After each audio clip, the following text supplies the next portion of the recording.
You guys love tier lists, so here's one for Grand Cross Age of Titans Legendary Heroes. Let's go. Spartans! What is your profession? Since Age of Titans is a new game, what we are going to do is we are going to have heroes on the background, our gameplay on the background, and tier list on the front. So first, we will I already have pretty good idea about heroes. However, I didn't want to put heroes into a certain tier without an explanation and showing you guys the skills. So that's why we have the gameplay here and our tier list, oh my god, right here. Starting with the first one, Helga. Now she's Combine and Support. Combine is decent because it doesn't care about your troop type. Now her first skill is amazing.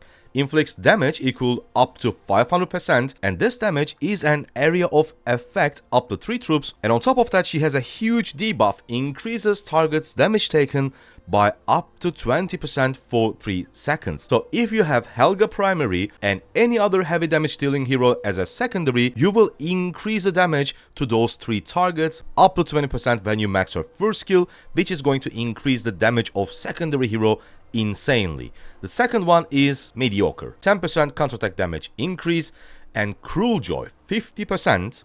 Okay, when you upgrade a skill, you are not upgrading the chance. You will upgrade the skill damage, goes up to 250%, starting with 100%, but the chance will always be 50. I mean, I wish we could also increase the chance of inflicting this damage. However, with 50% chance, up to 250% damage is, I think, pretty good. Now, increases HP 15%. If that was a flat skill, that would be great. However, it is only when Helga hit with a pincer attack, so it is conditional. However, it is still decent. Only 5% chance. I know it's a little bit too low, but you become immune to all disruption effects for 10 seconds when you're using basic attacks, but it does not activate during immunity. So to become an immune again, you have to wait until immunity is finished, and then with a 50% chance you may become immune again. And for these reasons, even though I think Helga is super strong, I will put her to A tier. I don't think she goes to S. Next one on the list is Freya, and by the way, a quick disclaimer, I will probably butcher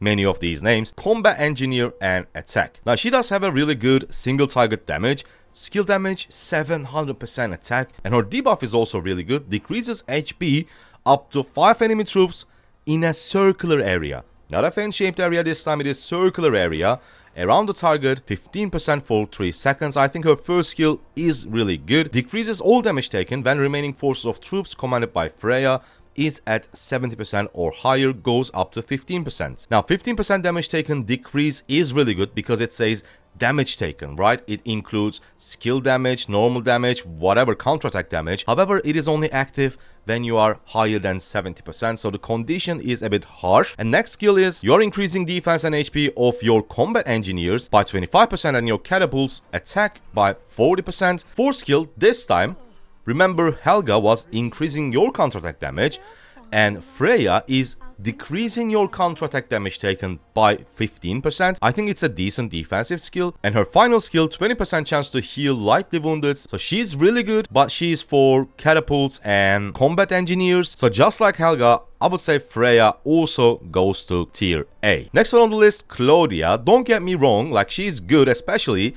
she is a PvE hero. This means she will be super helpful when you are fighting against monsters, and this is mainly what you do in the early game. And she does also have Infantry Titan skill. This means she's increasing the attack of your titans. However, even though she does have a Titan skill, she's mainly for PvE. That's why she goes into B category. Next up, we have as an infantry addict, one of my favorites, Corvo. Infantry and Support.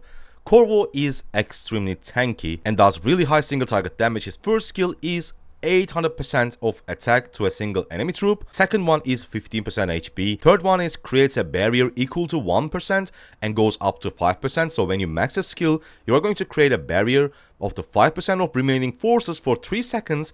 When your remaining forces is at 50% or lower, it activates every 10 seconds. So when you go under 50%, his march is going to become super tanky, and he also has 10% chance to heal lightly wounded units by 20%. And once you awaken Corvo, you are going to upgrade his third skill, which is the barrier, which makes him super tanky when he's under 50%.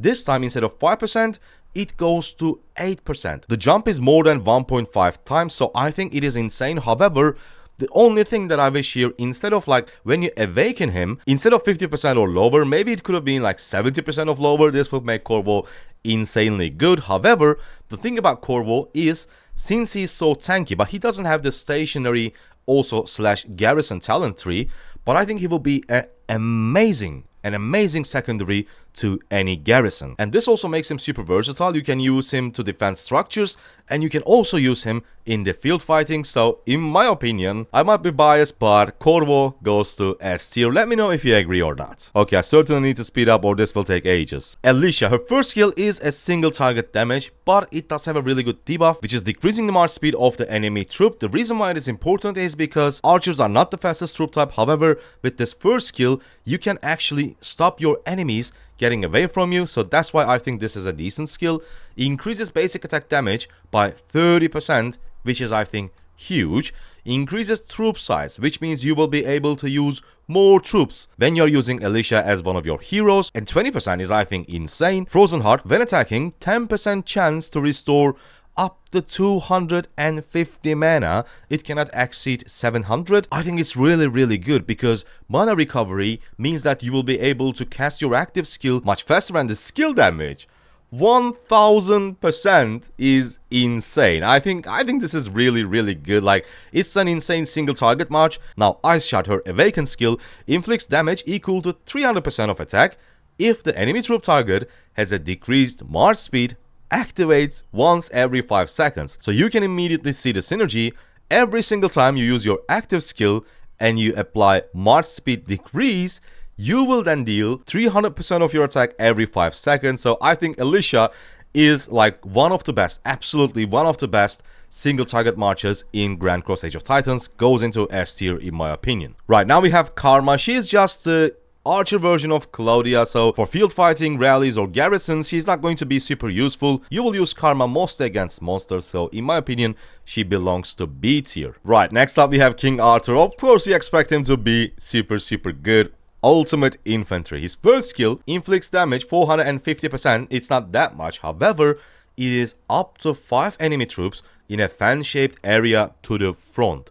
So you're dealing this 450% damage to 5 enemy troops, which is I think insane. Increases defense for infantry. So far we saw this HP increase up to 15% from legendaries, but this time, even though it is defense not HP, it is 25%. The third skill is very similar to Alicia. It is troop size increase, meaning that you will be able to use more soldiers in your troops. Fourth skill, Excalibur, 50% chance to decrease skill damage taken up to 15% for 3 seconds. When skill is used, activates every 5 seconds. This when a skill use is quite important. If it was when he uses an active skill, it would have been bad, because this means you can only trigger Excalibur when Arthur uses his active skill, but it says when the skill is used. If the skill doesn't get triggered when Arthur uses his active skill, you still have another 50% chance when secondary hero uses their active skill. So I think this is really good. And 9 Worthiness, 40% chance to inflict damage equal to 300%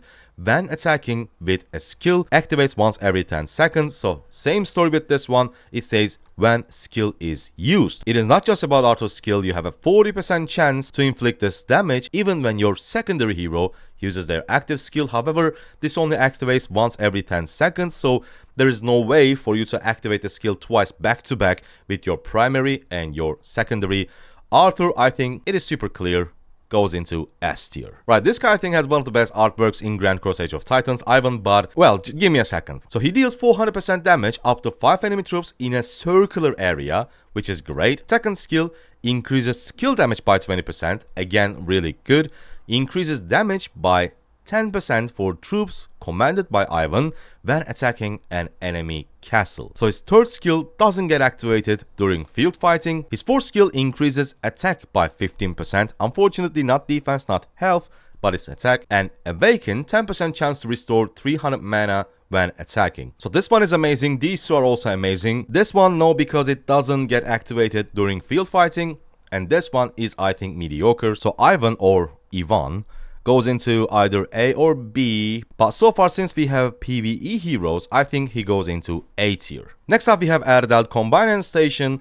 I don't want to spend too much time on these type of heroes because defending structures and rallies are mostly for high spenders, and that's why she goes into A tier. Next up we have Isaac. I think he's also really good. However, he's unfortunately not as good as heroes on the S tier, so I think Isaac goes into A tier. Like, he's really decent. However, like, he's not like Arthur, right? So he goes into A tier rather than S, in my opinion. Next up, one of my favorite, Agnes. Now, she's really good. The reason why she's really good is because her first skill is, on paper, it's only 200%, but it's damage over time for 3 seconds. So realistically, it is 600% damage. Her second skill, not only increasing the attack of your cavalry, it also increases attack of your cavalry titans. So I think she's going to be super useful late game. Suspicious Smile increases skill damage for 20%, again a great skill. Mystical Bloodline, now we're not restoring our mana when we attack the enemy, but we restore it when we get hit. I think it sucks quite a bit if you get swarmed. Obviously, getting swarmed is not the best thing, however, there is a massive return. And Dragon Talon increases cav attack 30% when attacking an enemy troop that is taking damage over time. And surprise, you have a damage over time with your active skill, so every single time you use your active skill with Agnes, you are going to deal 30% extra damage. I think Agnes is a great hero. She may not be, let's say, as strong as Arthur, but I think she still deserves the S tier. Maybe later down the road we can downgrade her to A tier, we will see. Sekhmet, I think, also goes to B tier. Since she is mainly for PvE because she has the hunt. Next up we have Barrymore. This guy is insane. 800% single target damage, increases skill damage by 30%. That is crazy. The third one is really funny. Increases attack by 50%, but only when remaining forces of troops commanded by Barrymore is at 20% or lower. I don't think you will be fighting, at least in the open field, when you're lower than 20%. Maybe in rallies and defending structures, yes, but for field fighting, no.